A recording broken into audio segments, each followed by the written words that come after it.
I have some updates that I want to share with you guys on that horribly tragic situation out of Chelan County, Washington, where those three young sisters were found murdered yesterday on Monday, June the 2nd. Their names are 9-year-old Paityn, 8-year-old Evelyn, and 5-year-old Olivia.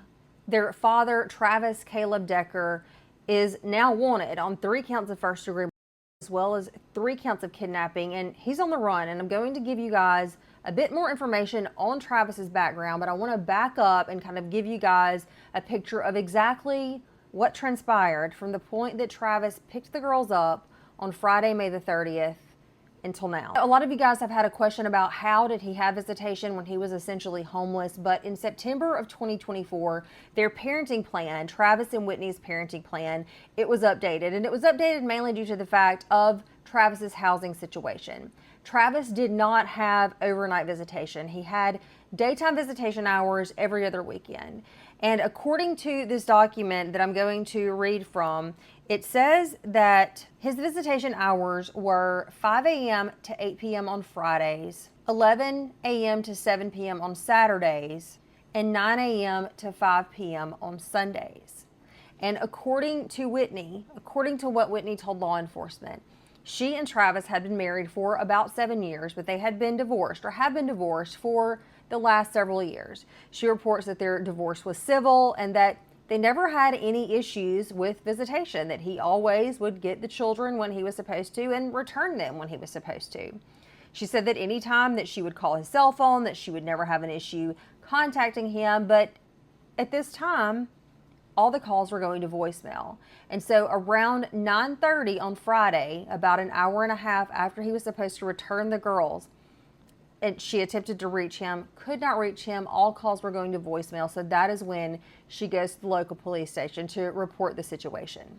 She reported to law enforcement that when he picked the children up on Friday, that he mostly seemed normal, but that he was quieter, and that was uncharacteristic of him. She told law enforcement that she knew that he drove a white truck. However, she wasn't sure exactly what kind of white truck. She also told law enforcement that he did suffer from some mental health issues. In addition to that, we have learned in this document that 2 different times in May, Travis was actually involved in car accidents.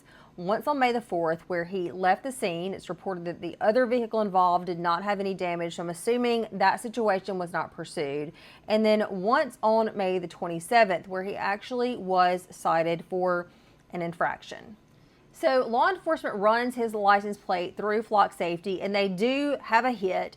They see that just about 5:41 on Friday, May the 30th, so about 40 minutes after he picked the girls up, his truck was seen headed northbound on the Wenatchee Bridge.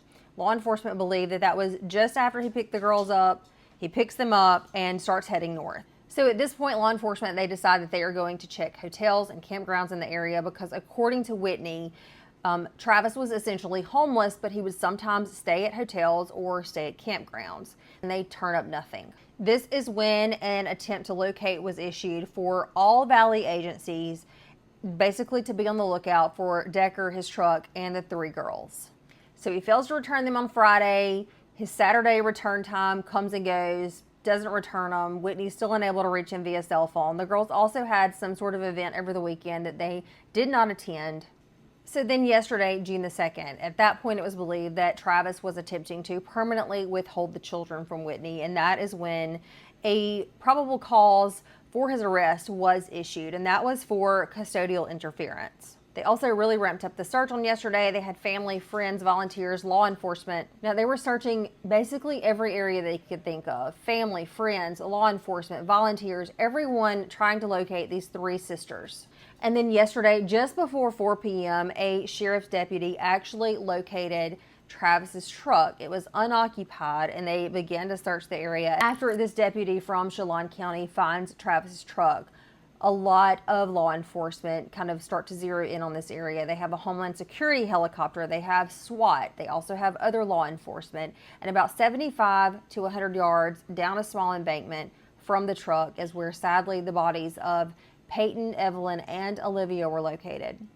I'm not going to go into great detail about their deaths. It is horrific, but the preliminary cause of death has been ruled asphyxiation. Whitney reported to law enforcement that during the marriage, there really was no DV. She did report some instances where he attempted to invoke power or control over her, but for the most part, it sounds like they got along pretty well. She says that the divorce was amicable and they were pretty much in agreement on all things. She said that the girls always really enjoyed spending time with their dad. They always were excited to go with him, and there just were not any issues. But she did say that he had been diagnosed with borderline personality disorder, for which he was not medicated.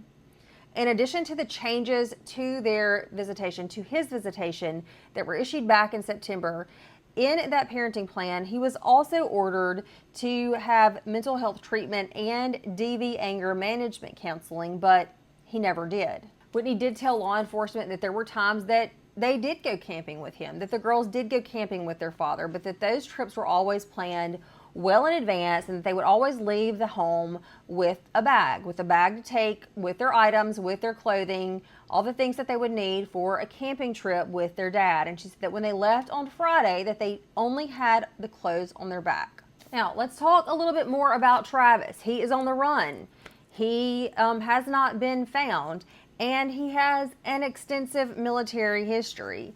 In fact, he is an ex-Army Ranger, he's ex-National Guard, and he has special training in mountain warfare. So essentially, he could survive out in this area for months and months. And there were signs there at the area that he had taken supplies with him. And there's a great deal of concern for the simple fact that it appears that he has not ended his life, and therefore, what are his other plans? He took the lives of his 3 daughters, whom he seemed to love and care for deeply. Most of the time in that type of situation, the parent also self-cancels. But it does not appear that that happened. It appears that he is on the run. And what are his plans? Does he have plans for some sort of mass destruction? We just don't know.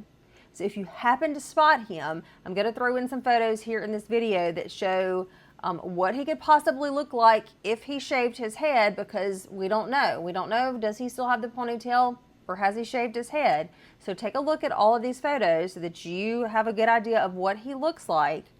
If you happen to spot him or someone who looks like him, you immediately want to call 911. You do not want to approach him. You do not even want to appear as if you recognize him. He is 5 feet 8 inches tall, 190 pounds, brown eyes, black hair, possibly shaved. We really have no clue what he could possibly be wearing at this point. Also, he did have a dog. The dog was mentioned a couple of times in that document, but I haven't seen anything saying that the dog was found there at the campground or that the dog was found deceased there at the campground. So it's possible that he has a dog with him. However, I do not know the breed of the dog. So if you are in this area, be on the lookout for Travis Caleb Decker. He's wanted on 3 counts of first-degree murder and 3 counts of kidnapping, and he has extensive military training. If you are not following me, go ahead and hit the follow button. As soon as I have any more information or details on this case, I'll be back to share them here.